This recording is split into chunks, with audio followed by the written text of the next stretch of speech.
Pregnancy में औरतों को मॉर्निंग सिकनेस, मतली, उल्टी, थकावट, सर दर्द, कमर और हिप्स में दर्द जैसी शिकायत आमतौर पर पाई जाती हैं और इनके साथ साथ कुछ औरतों को शर्मगाह में खारिश भी होती है।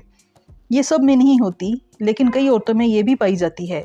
अगर आप इस तकलीफ़ को बर्दाश्त कर रही हैं तो टेंशन ना लें, क्योंकि मैं आपको इसका बहुत अच्छा ट्रीटमेंट बता रही हूँ जिसका कोई नुकसान नहीं है। इस वीडियो में मैं आपको बहुत अच्छी होम रेमेडीज़ के साथ साथ एक बहुत ही इफ़ेक्टिव होम्योपैथिक मेडिसिन बताऊंगी जो प्रेगनेंसी में होने वाली विजाइनल इचिंग को बिल्कुल ठीक कर देगी। प्रेगनेंसी में हार्मोनल चेंजेस की वजह से विजाइनल डिस्चार्ज बढ़ जाता है। हार्मोन्स चेंज होते हैं और विजाइना की अंदरूनी सतह मोटी हो जाती है।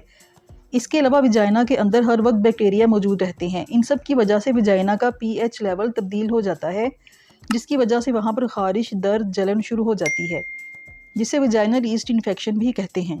फ्रेंड्स, प्रेगनेंसी में कभी भी डॉक्टर से पूछे बगैर कोई भी मेडिसिन नहीं खानी चाहिए। इसी तरह विजाइना की इन्फेक्शन को ठीक करने के लिए पहले तो कुछ होम रेमेडीज़ इस्तेमाल करनी चाहिए और अगर उनसे आराम ना मिले तो ही मेडिसिन इस्तेमाल करें।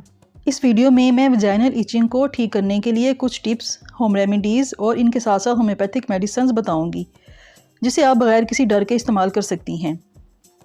फ्रेंड्स, विजाइनल इचिंग पर बनाई मेरी 2 और वीडियोस आपको मेरे चैनल पर मिलेंगी। एक में मैंने होम रेमेडीज़ से इलाज बताया है और दूसरी में मैंने होम्योपैथिक मेडिसिन शेयर की हैं। आप उन्हें भी चेक करके देख सकती हैं। इन वीडियोस का लिंक आपको डिस्क्रिप्शन में मिल जाएगा। होम रेमेडीज़ में सबसे पहले बर्फ़ की टकोर है। अगर आपको नाकाबिले बर्दाश्त इचिंग हो रही है तो कपड़े में बर्फ़ का टुकड़ा रखकर उससे अपनी विजाइना पर और उसके इर्द गिर्द मसाज करें। इससे आपको फौरी तौर पर रिलीफ मिलेगा। 1 कप बेकिंग सोडा अपने बाथ टब में डालें। पानी ज़्यादा गर्म ना हो बल्कि नॉर्मल ही रखें और इतना पानी हो जिसमें आप बैठ सकें। इस बेकिंग सोडा मिले पानी में 15 मिनट तक बैठें रोज़ाना। इस तरह करने से आपको इचिंग और जलन में काफ़ी सुकून मिलेगा। बेकिंग सोडा और पानी मिलाकर इसकी पेस्ट बना लें और इसे शर्मगाह पर लगाएं। 15 मिनट तक लगा रहने दें। शदीद इन्फेक्शन में दिन में 2 बार ये अमल करें, इससे आपको बहुत सुकून मिलेगा। नारियल का तेल भी विजाइनल इन्फेक्शन को ख़त्म करता है। इसे विजाइनल एरिया पर अप्लाई करें। ये खारिश को ख़त्म करने में बहुत अच्छा काम करता है। दही को रोज़ाना की डाइट में लाजमी शामिल रखें, क्योंकि दही हमारे जिस्म के पीएच लेवल को मेंटेन रखता है और तेज़ाबी रद्द-ए-अमल से बचाता है। दही को आप अपनी शर्मगाह पर पेस्ट की सूरत में भी लगा सकती हैं और अच्छे रिजल्ट पा सकती हैं। दही में मुफीद बैक्टीरिया होते हैं जो विजाइनल फंगल इन्फेक्शन को ख़त्म कर सकते हैं। इसे दिन में 2 बार लगा सकते हैं। अगर आपको प्रेगनेंसी में ये प्रॉब्लम हो गई है तो अपने आप को साफ़ रखें। विजाइनल एरिया को साफ़ और ड्राई रखें। अगर लिकोरिया का मसला है तो कॉटन का अंडरवेयर पहनें जो ज़्यादा टाइट ना हो और इसे दिन में 2 बार चेंज करें। बहुत ज़्यादा खुशबू वाले साबुन इस्तेमाल ना करें। ज़्यादा गर्म पानी से ना नहाएं, क्योंकि इससे विजाइनल एरिया ड्राई हो जाता है जो मज़ीद खारिश का सबब बनता है।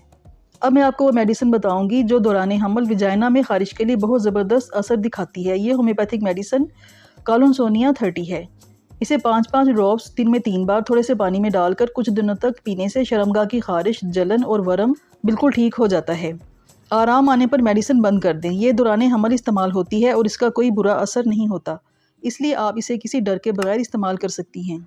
इन टिप्स, होम रेमेडीज़ और इस मेडिसिन के इस्तेमाल से आप अपनी इस तकलीफ़ से बिल्कुल छुटकारा पा लेंगी। अगर आपको मेरी वीडियो अच्छी लगी हो तो इसे लाइक और शेयर करें और मेरे चैनल को भी सब्सक्राइब करें। शुक्रिया।